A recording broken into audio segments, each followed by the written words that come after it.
Hello guys, welcome to our channel drama landia. நம்ம சேனல்ல mini ட்ராமாவஸை தான் பார்த்துட்டு இருக்கோம். அதில் பார்த்தீங்கன்னா 3 ட்ராமா வெற்றிகரமாக முடிஞ்சிருச்சு. ஃபோர்த் ஒன்னா இப்போ கொண்டுட்டு வந்திருக்க ட்ராமாவோட நேம் இன்விசிபிள் ஸ்டெப் மதர். இந்த ட்ராமாவோட பிளாட் என்னன்னு பார்த்தீங்கன்னா, ஹீரோயின் வந்துட்டு ஆக்ட்ரஸாக இருப்பாங்க. ரைட்டுனா ரைட்டு, தப்புனா தப்பு அப்படிங்கிற மாதிரி பார்க்குற கேரக்டர் தான். இப்படி இருக்க ஹீரோயின் டைம் ட்ராவல் பண்ணி வேற ஒரு பொண்ணோட உடம்புல இருப்பாங்க.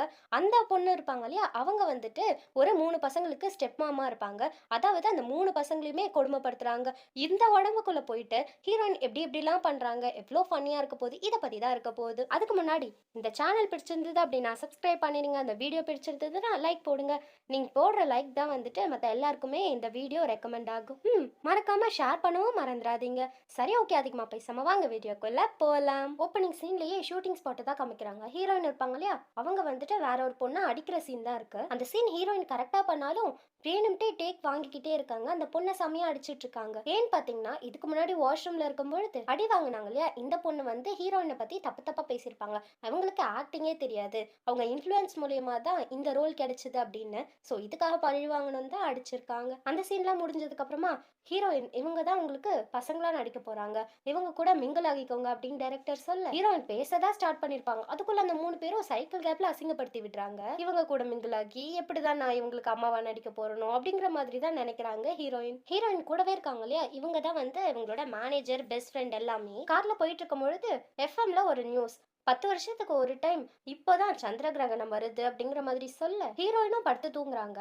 அப்படியே அந்த கார் வந்துட்டு ஏதோ ஒரு போர்ட்டலுக்குள்ள போகிற மாதிரி இருக்கு. அந்த சீன் கட் பண்ணா ஹீரோயின் ஏதோ பெட்டிக்குள்ள படுத்துட்டு இருக்க மாதிரி இருக்கு. அது மட்டும் இல்லாம சுத்தி ஃபுல்லா பழைய காலம், அதாவது ஏன்ஷியன்ட் காலம் மாதிரி இருக்கு. ஹீரோயினுக்கு பசங்களா 3 பேர் ஆக்ட் பண்ண போறாங்கன்னு சொல்லி இருந்திருப்பாங்களே, அந்த 3 பேருமே இங்க தான் இருக்காங்க. ஸ்ட்ரெயிட்டா ஒரு பெட்டி இருக்கு. யாரோ இறந்துட்டாங்க போல, அந்த ப்ரொசீஜர் தான் போயிட்டு இருக்கு. அந்த பெட்டி இருக்கும் இல்லையா, அதை ஆட ஆரம்பிக்குது. அந்த பெட்டியை திறந்துட்டு ஹீரோயின் தான் எழுந்திருச்சுக்கிறாங்க. எல்லாருமே பயந்துடுறாங்க, இறந்தவங்க எப்படி எழுந்திருச்சாங்க அப்படின்னு. ஆக்சுவலா இது வந்துட்டு ஹிஸ்டாரிக்கல் பீரியட். இங்க வந்துட்டு இந்த பசங்களோட ஸ்டெப் மதர் வந்துட்டு இறந்துட்டாங்க.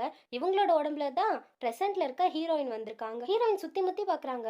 செட் என்ன இவ்வளோ தத்ரூபமா பண்ணிருக்காங்க அப்படின்ற மாதிரி ஷாக்கிங்ல பாத்துட்டு இருக்க திடீர்னு மயங்கி விழுந்துடுறாங்க. ஹீரோயின் வீட்டுல படுத்துட்டு இருக்க எப்படியாவது இவங்கள காப்பாத்திடணும் அப்படின்ற மாதிரி அந்த பொண்ணு சொல்ல அந்த பையன் வந்துட்டு அவங்க வந்து நம்மள எவ்வளவு கொடுமைப்படுத்தினாங்க, சாப்பாடு கூட கொடுக்க மாட்டாங்க, அவங்கள எதுக்கு நம்ம காப்பாத்தணும் அப்படின்னு கோபப்படுறான். நம்மளோட அப்பாவும் இறந்துட்டாங்க, இப்போ இவங்களும் போயிட்டாங்க அப்படின்னா இந்த வீடை நம்மளோட சித்தப்பா புடுங்கிப்பாங்க, நம்ம அப்புறம் எங்க இருக்கிறது, இதுக்காகவாச்சும் காப்பாத்தணும் அப்படின்னு தெளிவா பேசுறாங்க அந்த ஃபர்ஸ்ட் பொண்ணு. நெக்ஸ்ட் ஹீரோயின் கண் முழிக்கிறாங்க. வெளியில சத்தமா இருக்கு. அந்த குட்டி பொண்ணு அழுதுட்டு இருக்காங்க.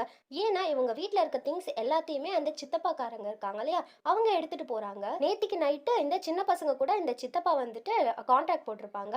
என்னன்னா ஹீரோயினுக்கு ட்ரீட்மெண்ட் நடந்திருக்கும் இல்லையா, அந்த காசு வந்துட்டு 1 மாசத்துக்குள்ள திருப்பி கொடுக்கணும் அப்படின்றது தான் கான்ட்ராக்ட். 1 மாசம் முடியறதுக்குள்ளவே எல்லா திங்ஸுமே எடுத்துட்டு போறாங்க இந்த சித்தப்பா. இந்த விஷயம்லாம் ஹீரோயினுக்கு தெரிய வர ஹீரோயின் தான் ரகட் காலாச்சு. அந்த சித்தப்பாவை அடிச்சு ஓட விடுறாங்க. அவனும் அடி வாங்கிட்டு கதற கதற ஓடிட்டு இருக்கான். வீட்டுல தான் சாப்பிடுறதுக்கு எதுவும் இல்லைல்ல, பக்கத்து வீட்டுல ஹீரோயினோட ஃப்ரெண்டு அவங்க தான் சாப்பாடு கொடுக்குறாங்க. இவங்க யாருன்னு பார்த்தா பிரசன்ட்ல ஹீரோயின் கூடவே அசிஸ்டண்டா இருப்பாங்கல்ல, அவங்க தான் இந்த காலகட்டத்திலயும் உங்களோட ஃப்ரெண்ட். ஸ்டெப் மதரா இருக்க ஹீரோயின் எவ்வளவுதான் அந்த பசங்களை கொடுமைப்படுத்தினாலும் அந்த பசங்க வந்துட்டு அவங்க மேல உண்மையான அன்பு தான் வச்சிருக்காங்க. அவங்க கொடுத்த ஃபோடையுமே அந்த குட்டி பொண்ணு எடுத்து ஹீரோயினுக்கு கொடுக்குறாங்க. இப்போ அந்த குட்டி பசங்க 3 பேர் பேசிட்டு இருக்காங்க. அதுல அந்த பையன் சொல்றான், ஆன்ட்டி வந்து நமக்காக சிக்கன் சூப் எடுத்துட்டு வந்தாங்க, ஆனா அதை வந்து அவங்க வாங்கி வச்சுக்கிட்டு நமக்கு கொஞ்சம் கூட கொடுக்கல, அவங்க கிட்ட நம்ம கொஞ்சம் ஜாக்கிரதையா இருக்கணும் அப்படின்னு சொல்ல இந்த விஷயம் கேட்டதுக்கு அப்புறமா ஹீரோயின் என்ன பண்றாங்கன்னா உண்டிகோல் எடுத்துட்டு போயிட்டு சிக்கன் சூப் பசங்களுக்கு செஞ்சு தரணுன்றதுக்காகவே வேட்டையாடி எடுத்துட்டு வராங்க. அந்த சூப்பை செய்யவுமே ஸ்டார்ட் பண்ணிடுறாங்க. செஞ்சுட்டு பசங்களுக்கு கொடுக்க அவங்க இதெல்லாம் சாப்பிட்டது இல்ல போல, பயங்கர டெம்ட் ஆகுறாங்க. ஆனா அந்த பையன் மட்டும் சாப்பிட மாட்டேங்கிறானா. இதனால இது வந்து எவ்வளோ டேஸ்டா இருக்கு தெரியுமா, யம்மியா இருக்கு, வேணான்னு சொல்லு, நான் தூக்கி போட்டுடுறேன் அப்படின்னு சொல்ல இந்த பையனுமே எடுத்து சாப்பிட்டுடுறாங்க. அந்த 3 சின்ன பசங்களுக்குமே ரொம்ப சந்தோஷமா இருக்கு. ஏன்னா இதுக்கு முன்னாடி அவங்களோட ஸ்டெப் மாம் வந்து இந்த மாதிரி சாப்பாடுலாம் கொடுத்துருக்க மாட்டாங்க.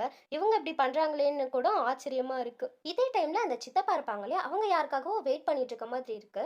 ஒரு பர்சன் வந்ததும், ஓ நீனாப்பா, நீதானா அப்படின்னு சொல்லி ஹீரோயினோட வீட்டுக்கிட்ட கூப்பிட்டுட்டு போயிட்டு பள்ளத்துல மாட்டுற மாதிரி செட் பண்ணி விட்டுட்டு இவங்க கிட்ட போய் ஹெல்ப் கேளு அப்படின்னு சொல்லிட்டு அவர் போயிடுறாரு. அவங்க சொன்ன மாதிரி இந்த பர்சனும் ஹீரோயின் கிட்ட போயிட்டு ஹெல்ப் கேட்க அந்த குட்டி பசங்க ஹீரோயினும் சேர்த்து வண்டிகளுக்கு ஹெல்ப் பண்ணிடுறாங்க. தென் அதுக்கப்புறமா இந்த பர்சனும் ஹீரோயினும் பேசிட்டு இருக்க அந்த டைம் அங்க சித்தப்பாவும் அவங்களோட ஒய்ஃபும் வந்து ஒரு பொண்ணு பண்ற வேலையா இது, ஹஸ்பண்ட் இல்லைன்னா யார் யாரையோ வீட்டுக்குள்ள விடுவியா, உனக்கு எவ்வளவு தைரியம் இருக்கணும் அப்படி இப்படின்னு பேச ஆரம்பிச்சிடுறாங்க. இந்த விஷயத்த ஊர் தலைவர்கிட்டயும் சொல்லி பயங்கரமா ஏத்தி விடுறாங்க ஹீரோயினை பத்தி தப்பு தப்பா. இந்த பர்சன் வந்து இந்த சித்தப்பா வச்ச ஆள் போல, டேய் போய் சொல்ற அவளை பத்தி தப்பு தப்பா சொல்லு அப்படின்னு சொல்ல, ஆனா அந்த பர்சன் வந்து இவங்க தான் எனக்கு ஹெல்ப் பண்ணாங்க அப்படின்னு சொல்றாங்க. சித்தப்பாக்காரனுக்குலாம் ஷாக்கிங்கா இருக்கு. தலைவரை என்ன மறந்துட்டீங்களா, நான் தான் உங்களோட சொந்தக்கார பையன் அப்படின்னு சொல்ல, அடடே நீனாடா எப்போ ஊருக்கு வந்த அப்படின்னு சொல்லி சொல்ல ஆரம்பிக்கிறாங்க. இவங்க சொன்னதும் ஹீரோயின் மேல எந்த தப்பும் இல்ல, இவங்க தான் இந்த மாதிரி கேனத்தனமா பண்ணிட்டு இருக்காங்கன்றது ஊர் தலைவருக்கு புரிஞ்சிடுது. அது மட்டும் இல்லாம ஹீரோயின் வந்து இந்த சித்தப்பாக்கு வந்து கொஞ்சம் அமௌண்ட் தர வேண்டியது இருக்கும் இல்லையா அந்த ட்ரீட்மெண்ட்கானது, இந்த பர்சனுக்கு ஹெல்ப் பண்ணதுனால ஊர் தலைவரே தரன்னு ஒத்துக்கிட்டாங்க ஹீரோயினுக்கு பதில். சோ இந்த பர்சன் இருக்காங்க இல்லையா இவங்க தான் இந்த டிராமாவோட ஹீரோ. இப்போ நடந்த விஷயம் எல்லாத்தையுமே இந்த சித்தப்பா வந்து அவங்களோட அம்மா கிட்ட போயிட்டு சொல்றாங்க.